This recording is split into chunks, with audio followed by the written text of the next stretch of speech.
Donald Trump. The name alone sparks debate. On one hand, he enjoys surprising support from many working-class Americans. They see him as a champion, a fighter for their jobs and livelihoods.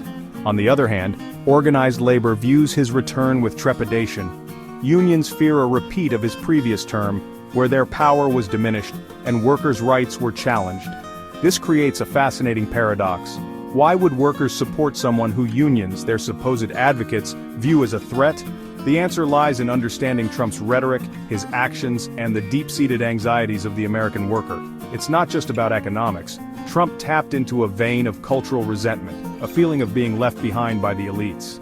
He spoke directly to those who felt ignored by the political establishment, promising to bring back jobs and restore America to its former glory. This message resonated deeply, particularly in areas hit hard by globalization and automation. But beneath the surface of this populist appeal lies a more complex reality, one where the interests of workers and the goals of unions don't always align. Trump's appeal to workers is rooted in his rhetoric. He speaks their language using simple, direct terms that resonate with their everyday struggles. He promises to bring back manufacturing jobs, renegotiate trade deals, and put America first. These promises, often light on specifics, nonetheless offer a beacon of hope to those who feel left behind by the global economy. Trump effectively positions himself as an outsider, a businessman who understands the needs of the working class better than career politicians. He criticizes unions for being beholden to special interests, claiming he can do more for workers without them. This message, while simplistic, finds fertile ground among those disillusioned with traditional institutions.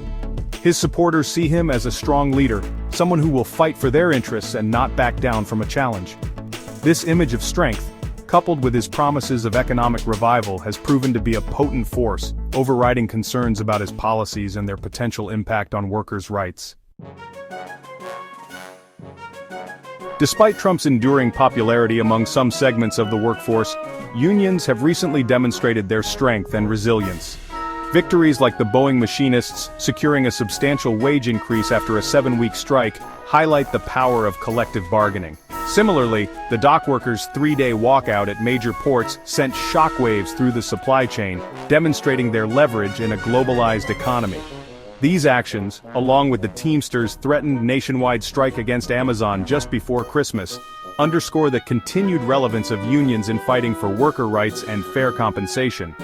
They serve as a stark reminder that organized labor, despite facing numerous challenges, remains a potent force in the American economy.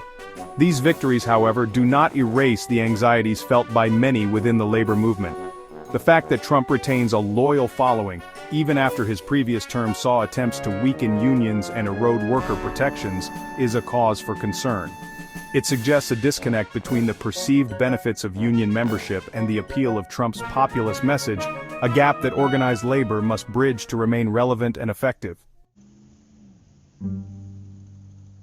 Section 4. The specter of Trump's policies. Unions have legitimate reasons to be wary of a Trump presidency. His previous term was marked by policies and appointments hostile to organized labor. From attempts to weaken public sector unions to appointing pro-business judges to the National Labor Relations Board, Trump's actions often undermined institutions protecting workers' rights. His support for right-to-work laws is particularly concerning. These laws allow workers to benefit from collective bargaining without paying dues, seen by unions as a direct attack on their financial stability. Trump's rhetoric demonizing unions has created a climate of hostility. Beyond policies, unions are troubled by the broader implications of Trump's agenda. His focus on deregulation raises concerns about eroding worker protections. Moreover, his tax cuts benefit corporations and wealthy individuals, doing little to address growing income inequality. Section 5. Project 2025, a looming threat. Project 2025, developed by the Heritage Foundation, is a conservative roadmap for a potential second Trump term. It aims to reshape the federal government, impacting workers and unions. Proposals include weakening civil service protections and limiting collective bargaining rights. It also seeks to privatize government services and limit the National Labor Relations Board's power. Unions are alarmed by the potential rollback of worker protections. The stakes are high, with far-reaching consequences for the American workforce.